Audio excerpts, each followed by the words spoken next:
guys, welcome to episode 13 of season 7 here at Bowhunt or Die. As you can see, Todd is not here. He's actually on his way home from Colorado right now from an elk hunt. We're not going to give you any updates on how the elk hunt went. We'll let Todd handle that in next week's episode. So we got a stand-in host this week. You may recognize Tom Alford. Last week's show, Tommy killed a nice doe up there in Wisconsin. Yeah, thank you very much. Thanks for having me. How's it feeling? Good to be here again. Absolutely. All right, cool. Well, Tommy's going to stand in for Todd this week. We're going to have a little bit of fun. And Tommy, what do we got? We got another doe kill. Yeah, another doe kill in Wisconsin. We've got Big Deal Neal up in Pepin County. Cool. Always seems to have really good luck up there. And Neal is the master of killing does early season in Wisconsin. He is, absolutely. And you know what? He actually called this hunt. He called me and said, "Moon guide's looking good. Everything's lining up. I'm gonna shoot a deer this weekend." So cool. Well, without further ado, let's jump into Neal's hunt and see how he does.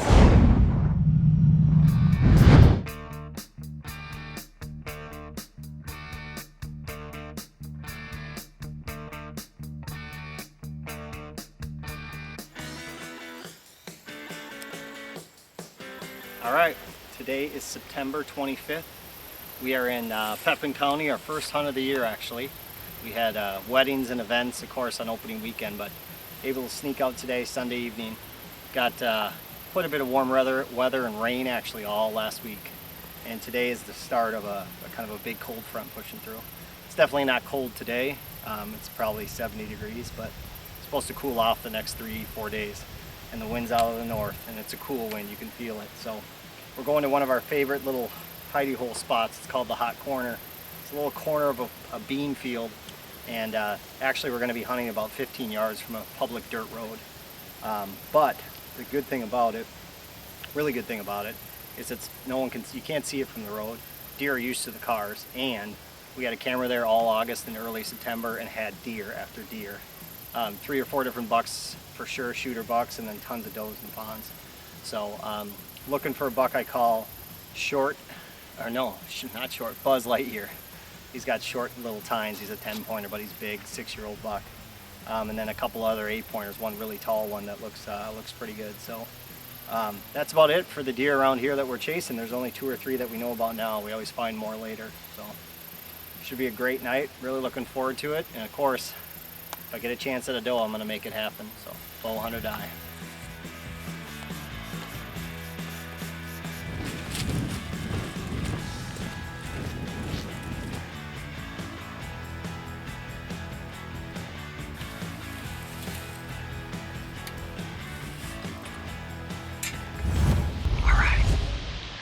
In the stand. It's a perfect, absolutely perfect night. Pretty windy and there's still a little bit of cloud cover, but we're hunting the beats behind me. We got a road right underneath me and the wind's blowing just perfect, just blowing our scent down this way. I gotta shut up though, because the deer, they could be bedded anywhere up within 100, 150 yards from us. So looks like it's gonna be a good night, good breeze. We're set up, we gotta be ready. The hole they come out of is just ranged at 28 yards, so gotta be on our toes here. Bowhunt or die.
We just got it done at last light.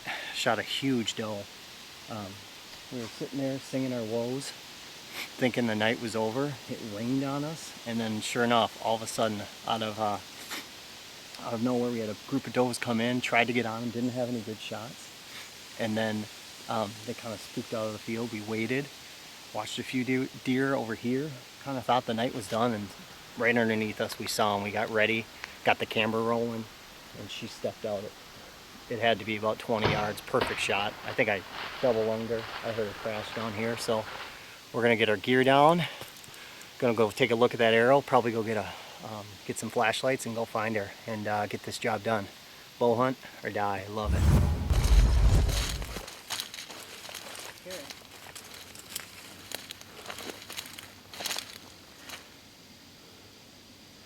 There's my arrow. Arrow looks good, big bright red blood on it.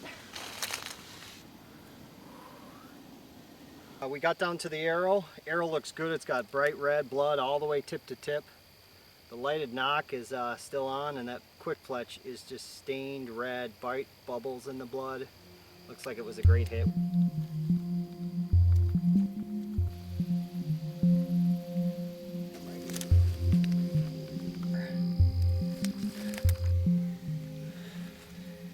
All right, well, we've tracked her blood. You got to stay on blood. It's hard to do, but you really need to. We tracked her all the way. It took about 10 minutes, and we got her to here, right at the edge of the woods. I'm sure she's just going to be up and over this hill, but we're going to stay on blood until we see her. We just found her, and I want to harp on this. This is so important. Even on good shots, even when you think, hey, she just crashed on the other side of this field, you need to stay on blood. Grant and I did a good job of just slowing each other down, checking. I mean, we are 125 yards from the tree, made a great shot on this deer, and we haven't gone up to her yet, but she went a ways, and she's just dead right up here. Perfect shot. Yep. Double long. All right, here we are. Beautiful doe. We had an unbelievable hunt tonight here in Pepin County. After my Minnesota encounter where I didn't get a great shot and passed a pretty good buck, it feels good to get a nice, good, mature doe on the ground. I waited for the right shot. I didn't rush it. I took just a beautiful probably a 22-yard shot, and this broadhead, the double cross, I mean, my camera guy can't believe it. I mean, it was an instantaneous kill, and she went maybe 100, 120 yards. Big, healthy, mature doe, and she fell right here. So we're gonna get her cleaned up and get her out of here. It's a warm night, so we want to make sure we get her right to the processor and get her cleaned up and ready for the freezer. So great hunt, stuck it out, enjoyed the time with my camera guy. He's got twins on the way, Grant, and really happy that he was able to make time with me and get out here and enjoy it. We love it. This is what it's all about. So bow hunt or die. Well, you can see that was an awesome hunt by Neal. You know what? He had a ton of deer around, played it perfect. It kind of took a chance and a gamble on that spot where he was going. They had a public road that they were sitting next to. And it's probably a spot that a lot of people would overlook. Right. It's like we're a strange group sometimes. We go out there and it's like, even if it looks like a good spot, you're like, God, it's too close to the road. I don't want to hunt there. But Neal didn't let that stop them. They climbed up the tree and a couple of climbers and were able to get in there and put absolutely a perfect shot on the doe. I mean, in the footage, it looks a touch high, when you actually watch it. But when he gets down there and finds that deer, I mean, you couldn't have probably placed that arrow any better, for a double long shot. And we kind of had to do some creative editing around the massive amounts of blood that came out of that animal. I mean, that Spitfire double cross is just a wicked broadhead, and as you guys saw, left a pretty awesome blood trail. So good for Neal, man. It's a cool hunt. It is another great pass through too, and I think Neal brings up a good point. You always want to stay on that blood no matter what, even if you think you saw her go down in an area.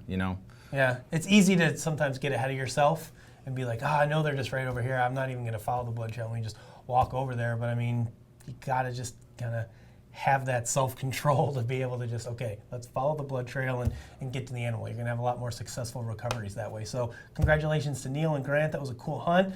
Next up, we are going to head out to Wyoming with Josh Sturgill. We saw some Wyoming hunts earlier in the year with Troy Spolum. Now we've got Josh going out there hunting with Dustin, and man, for those of you who have never been to Wyoming on a western game hunt, it is a pretty amazing place. The amount of animals out there is just staggering, as you guys are going to see right now in this footage.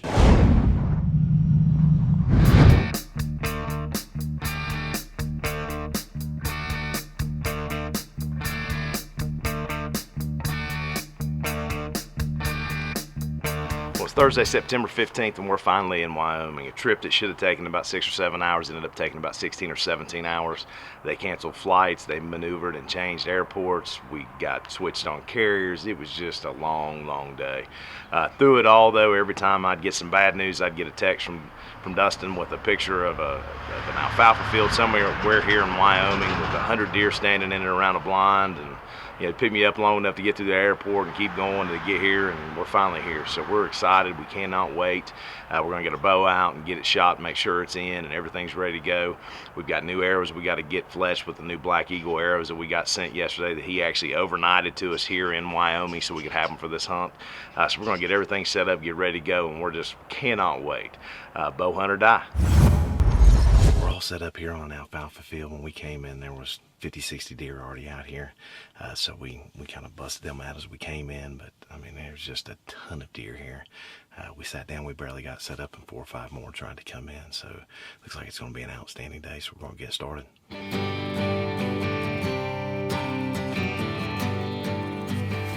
My beard wasn't so great. I wouldn't need as much face paint.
Alfalfa's not that bad.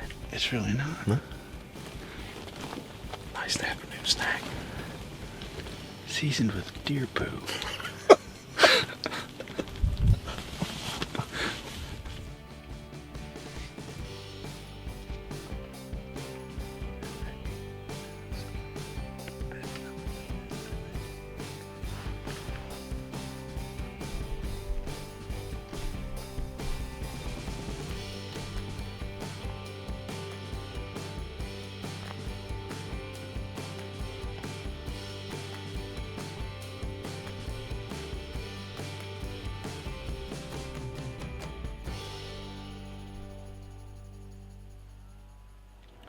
Well, it's been a beautiful day here in Wyoming. We went out to hunted an alfalfa field tonight and just had a wonderful time, man. Saw a ton of deer, ton of mule deer, ton of whitetail, a lot of pronghorn.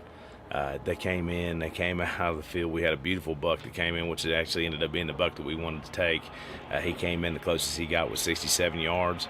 Wouldn't come any closer. He'd go out to 120 and into 80 and just played with our emotions all night. But still, it was a great time. So it got dark on us. We had to pull out. So we're hoping that we'll get a chance to maybe get on him tomorrow or the rest of this week, and we're just looking forward to it. We're back in the blind this evening.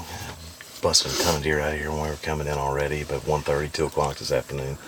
So we got all the cameras set up and everything ready to go, and we're going to try to go after that big deer that we saw last night.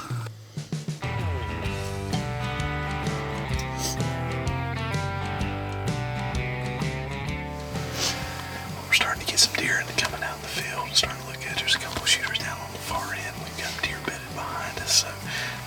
gonna be another action-packed night, so we're just gonna sit here and see what happens.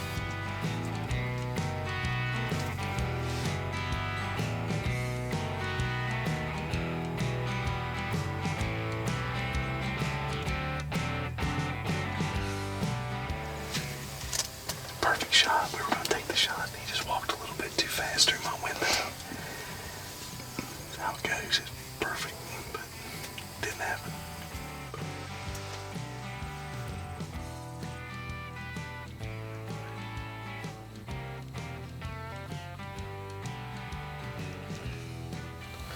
We got several good bucks back here behind us. And the buck that we were looking for hasn't shown up yet, but we found another man that looks really good. So we're gonna wait and see what he does and see if maybe we can get a shot at him.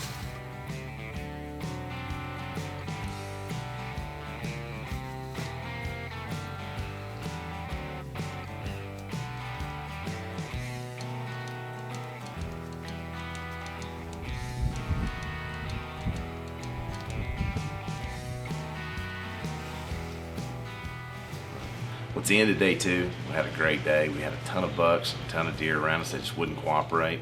They want to stay out about 100, 120 yards and feed, and just kind of tease us the rest of the day. So, but we've had a wonderful time. We're going to get ready and hit another stand in the morning and see what happens. I set up this morning at a place they call the Beehive. And they call it the Beehive because there's so much deer activity. It looks like a beehive. So this wind, wind's blowing about 30 miles an hour. It's just crazy. So we're going to sit up here. We've got a couple of does cross we're finally set up. And we're just going to see what happens.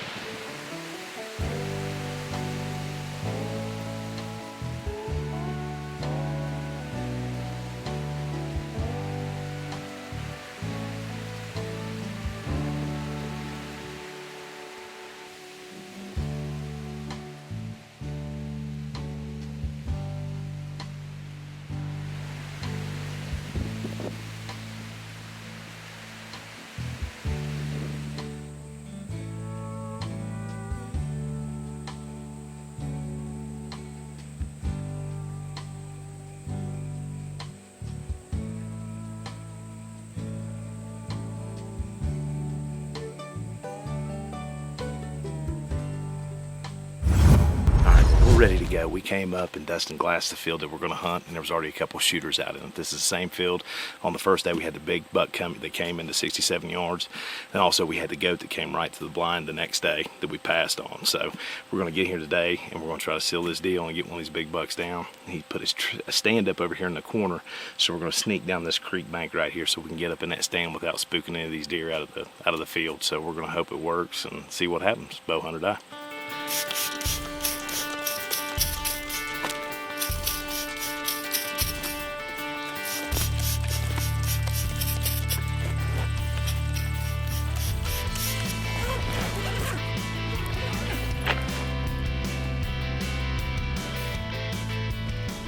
We're all set up in our tree. This is not what we're used to as far as trees out in the eastern United States, but here it's as good as it gets. So we're all set up.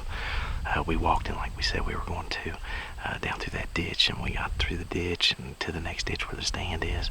We walked about 20 yards and busted about 80 or 90 does out of this ditch. I mean, they just took off up the hill. But, you know, welcome to Wyoming. That's just the way it is. You can't move a potted plant on your front porch without a deer running out from behind it. It's just unbelievable. I've never seen this much wildlife in all my life.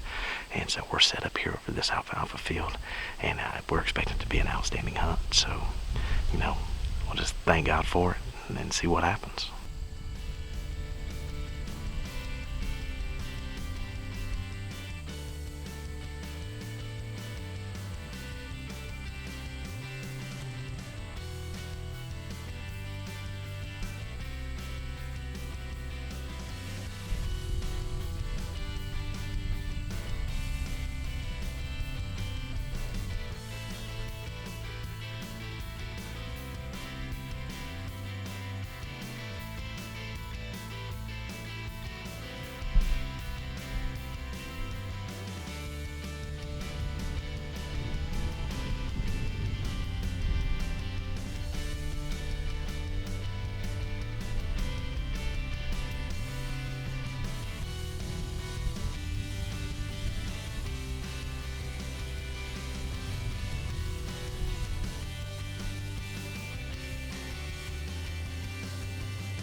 Oh man, I'm gonna tell you, Wyoming's a beautiful place, but she's been mean to me. I tell you, I had that 8-point come in first thing.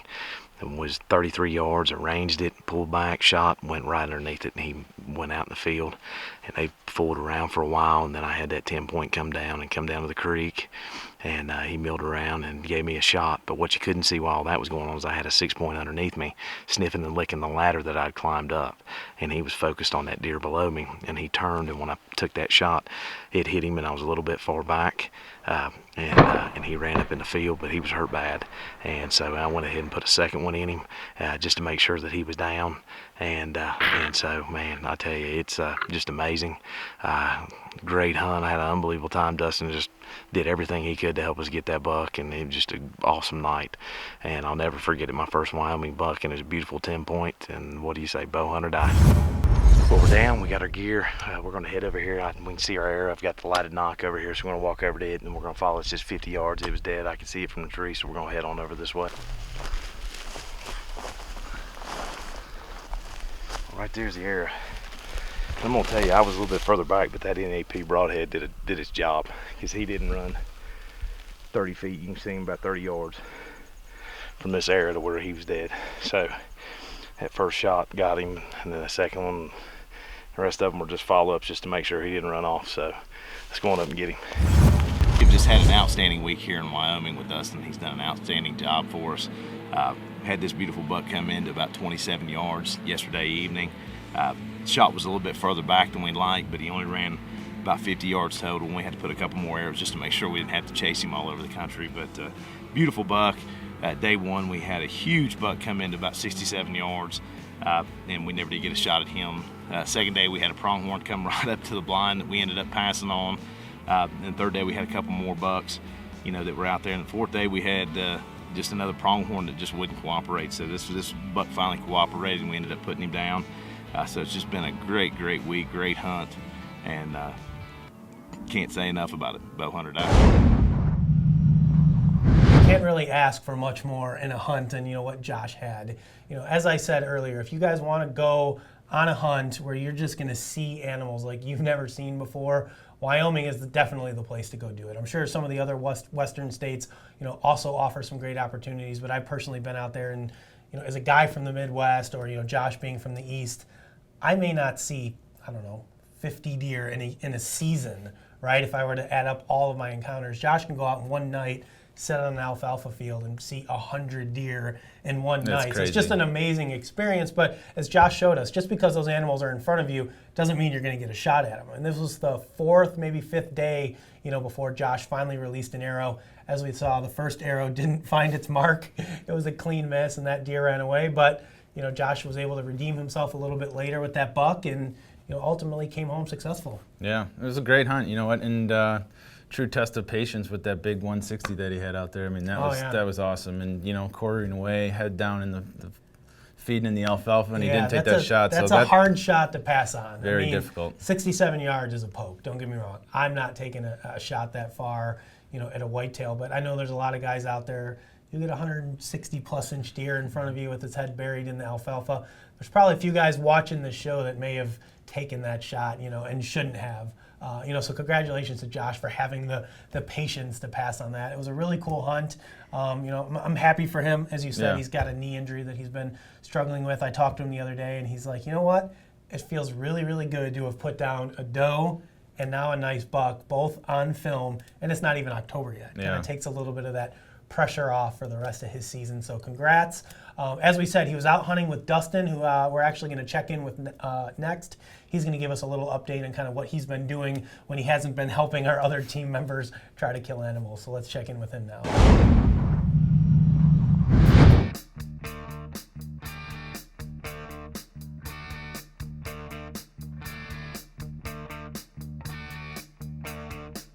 Hello, Bowhunter Die fans.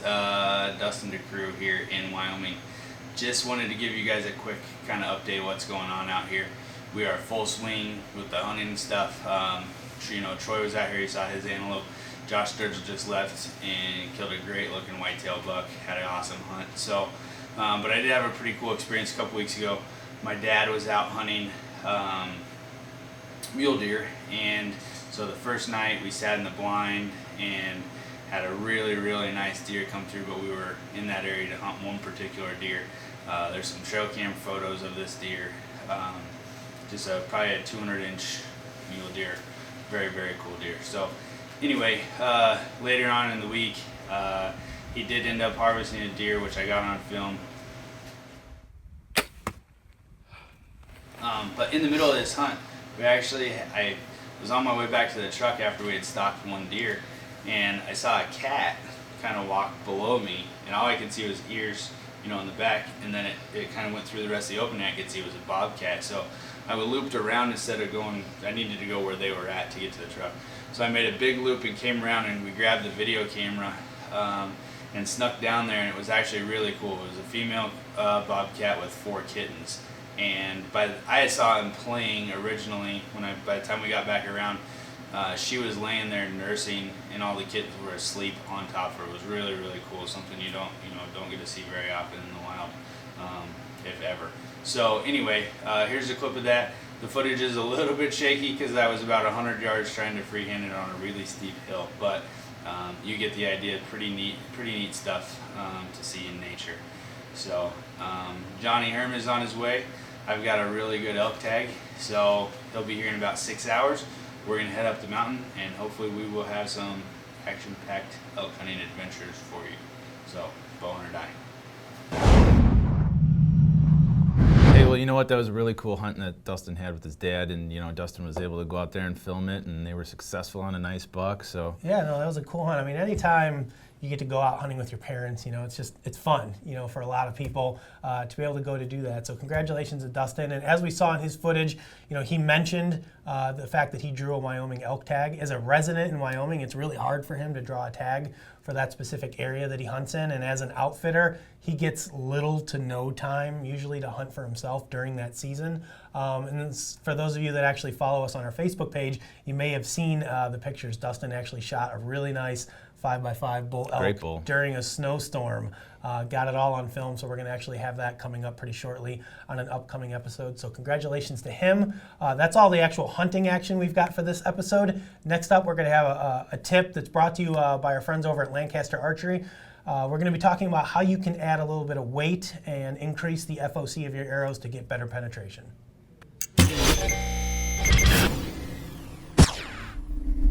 Hey guys, one of the hot topics on our forum and on our social media pages these last couple of years has been arrow penetration, specifically when you're shooting these large expandable broadheads like this Spitfire double cross. A lot of guys have experienced issues with these big mechanicals where they're shooting these big whitetails and they're just not getting the penetration that they'd like to see.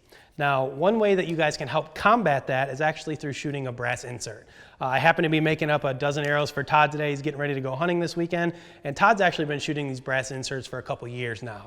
Now, these brass inserts, the biggest difference between a brass and an aluminum is going to be the weight.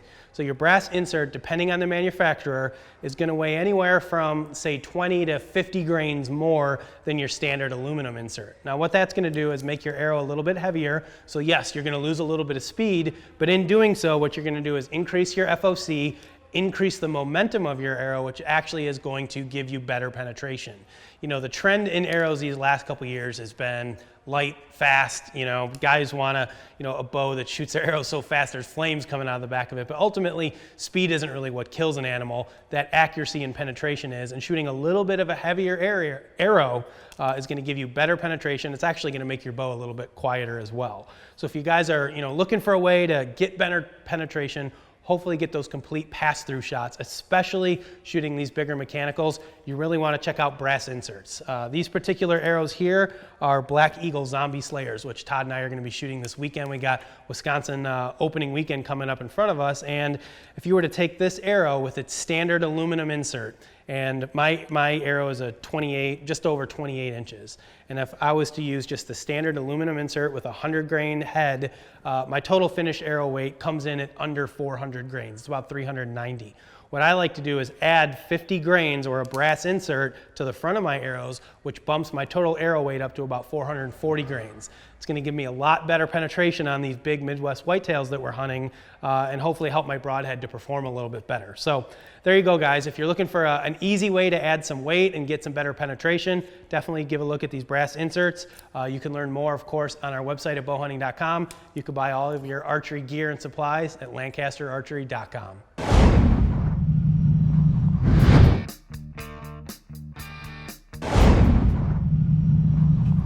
There you go, guys. If you're looking to increase the weight and the momentum and the penetration of your arrows, brass inserts definitely a great way to do it. I'm using them in my arrows. I know Tommy is using them in his. I believe Neal's using them in his arrows, which we saw he just got a complete pass through. And when you're shooting those big mechanical broadheads, having that extra weight, especially up front, is really going to help your penetration. So guys, if you're interested in doing that, make sure you check it out. And I guess coming up next, Tommy and I are going to talk about some of our hit list bucks.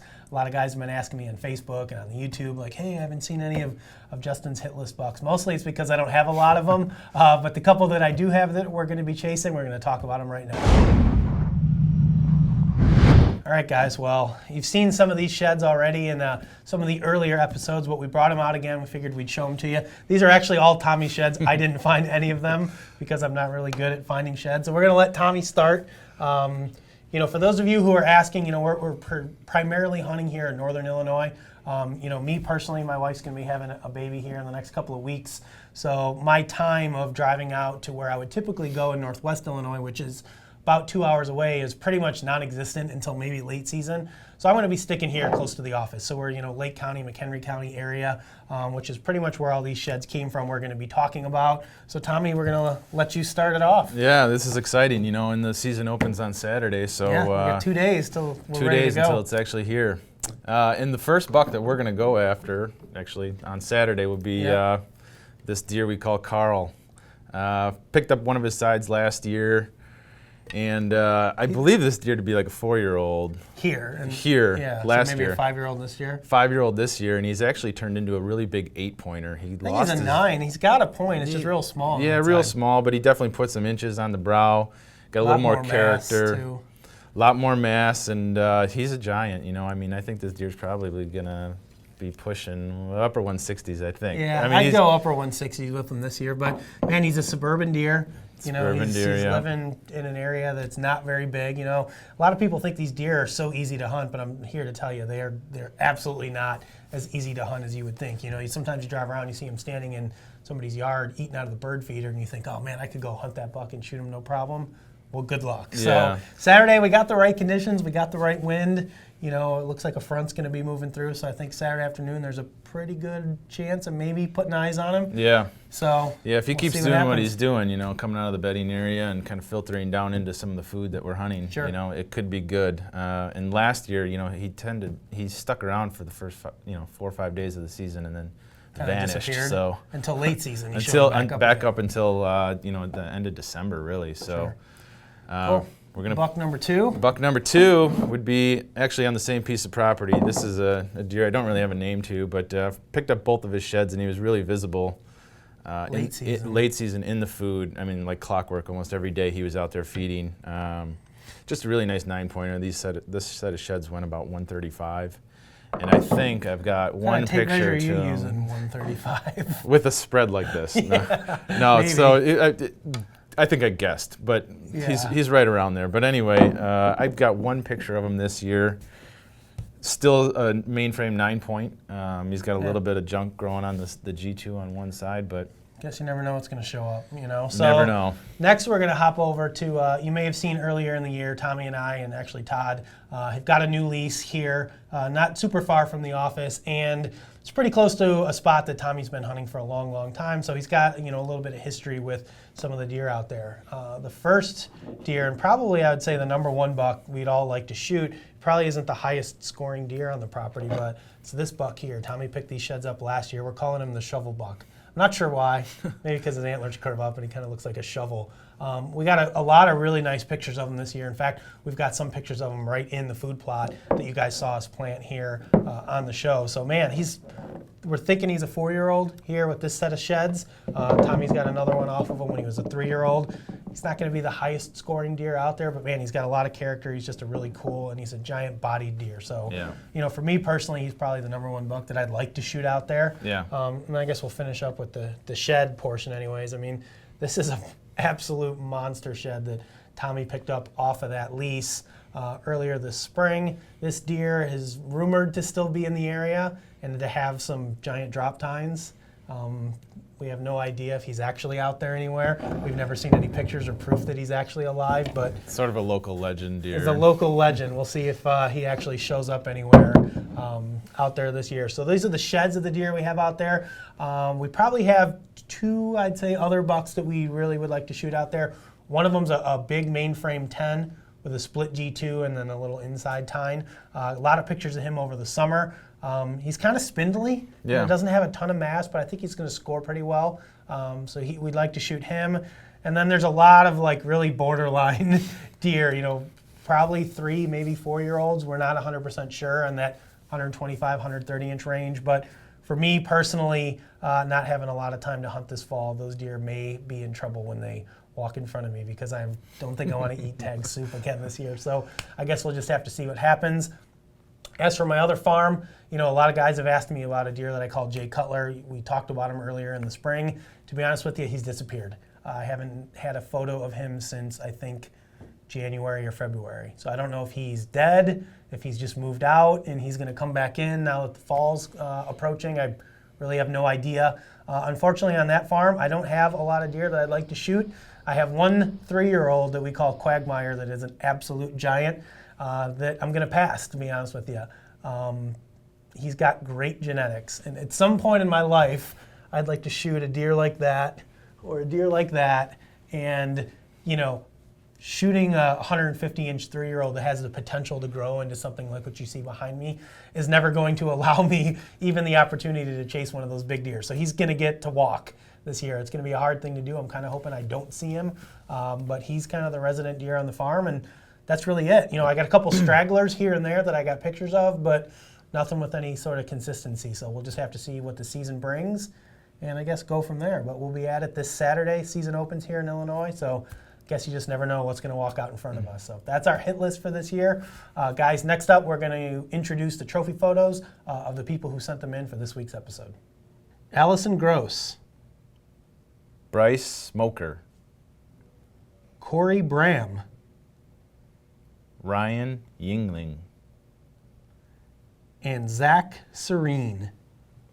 Well, congratulations to everybody on some great trophies. Keep those pictures rolling in. Guys, as we said, October 1st is this weekend, which means seasons are opened pretty much everywhere. So for those of you hitting the woods, make sure you stay safe, wear your safety harness, use your lifelines. Remember to shoot straight. And Alford, Bowhunt or die. For more exciting action, be sure to follow us on Facebook, Twitter, and Instagram and receive live updates from our team members as well as the latest happenings in the bow hunting and archery world. Be sure to share your photos, stories, and experiences as well. And don't forget to pick up your official bowhunting.com and Bowhunt or Die gear by visiting bowhunting.com/gear. We have a full selection of hats, shirts, decals, wristbands, and much more.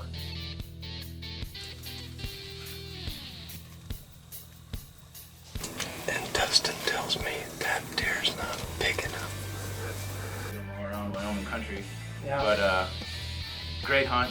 Absolutely awesome.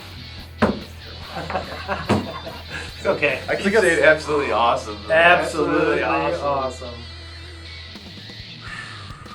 Breathe out.